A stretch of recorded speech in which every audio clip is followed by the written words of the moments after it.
પક્ષની વિચારધારા, સામાજિક ન્યાયની વાત, સામાજિક એકતાની વાત, બંધારણની વાત, લોકશાહીની વાત, આ તમામ જો સાચવણી કરતું હોય તો કોંગ્રેસ પક્ષ છે. એટલે મારી તમામ કોંગ્રેસ સૈનિકોને, તમામ કોંગ્રેસ કાર્યકરો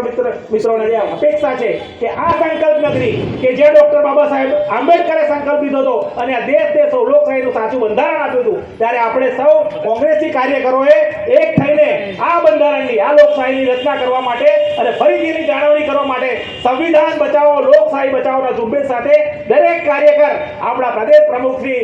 અમિતભાઈ ચાવડાજીએ જે